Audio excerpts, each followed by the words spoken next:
अस्सलाम वालेकुम नाजरीन, मैं हूँ शगुफ्ता नवाज। आप देख रहे हैं हमारा यूट्यूब चैनल। आज हम बात करेंगे पाकिस्तान की अदालती तारीख का अहम दिन, जहां पाकिस्तान के साबिक सदर और साबिक वजीर आजम जुल्फकार अली भुट्टो साहब को फांसी की सजा सुनाई गई। उसके 40 साल बाद चीफ जस्टिस काजी फाइज ईसा की सरबराही में सुप्रीम कोर्ट के 9 रुकनी लार्जर बेंच ने ये बयान दिया कि भुट्टो साहब को फेयर ट्रायल नहीं मिला था। आज पाकिस्तान की सुप्रीम कोर्ट ने former prime minister Zulfikar Ali Bhutto के उस केस पर अपनी ओपिनियन या राय दी है जिसमें उन्हें 45 साल पहले फांसी दे दी गई थी।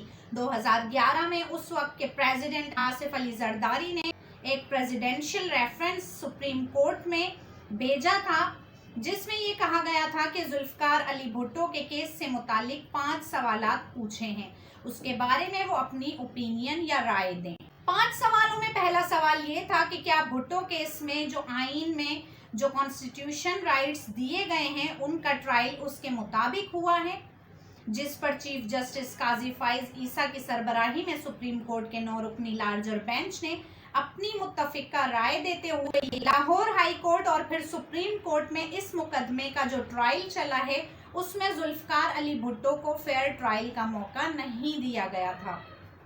एक सवाल पर सुप्रीम कोर्ट ने अपनी ओपिनियन देते हुए कहा कि वो ना तो उस केस में जो एविडेंस है उसको देख सकते हैं और ना ही उस फैसले को खत्म कर सकते हैं।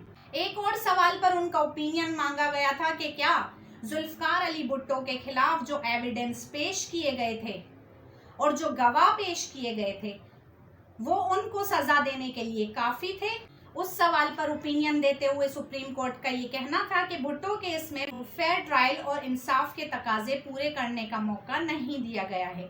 अदालत का ये भी कहना था कि अदालतें बहुत सारे केसेस में ये ऑब्जर्वेशन दे चुकी हैं कि किसी विटनेस की सिर्फ स्टेटमेंट पर किसी भी शख्स को सजा नहीं सुनाई जा सकती। जुल्फकार अली भुट्टो साहब के जो बहुत से सियासी मुखालिफिन थे वो उनकी फांसी के कई साल बाद तक ये कहते रहे कि वो पाकिस्तान के गद्दार थे। नवाज शरीफ साहब ने जनरल जियाउल हक के मजार पर खड़े होकर भुट्टो साहब के बारे में कहा कि वो पाकिस्तान के गद्दार थे। पाकिस्तान के लिए कुर्बानी दी, जिसका मजार यहाँ पे बना हुआ है और वो नकली शहीद जो लाड़काना में है, जिसको बेनजीर जुल्फकार अली भुट्टो शहीद कहती है। ये लोग शहीद जियाउल हक का मुकाबला करेंगे। ये पाकिस्तान के गद्दार जिसको वो शहीद कहती है अपने बाप को, उसने पाकिस्तान के 2 टुकड़े किए हुए। लेकिन आज शायद नवाज शरीफ साहब का मौक़िफ़ तब्दील हो चुका है।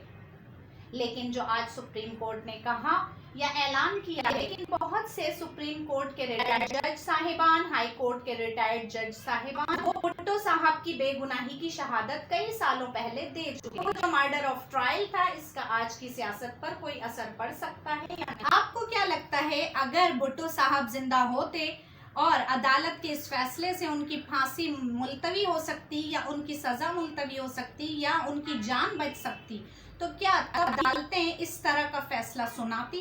क्या चीफ जस्टिस साहब उन्हें इंसाफ दिलाते? जिस मुल्क में जुल्फकार अली भुट्टो साहब जैसी शख्सियत को इंसाफ मिलने में 45 साल लगे, वहाँ एक आम आदमी इंसाफ की तवक्को रख सकता है? कमेंट सेक्शन में अपनी राय से ज़रूर आगाह कीजिए। अगर आपको हमारी वीडियो पसंद आई तो लाइक, शेयर और चैनल को सब्सक्राइब ज़रूर करें।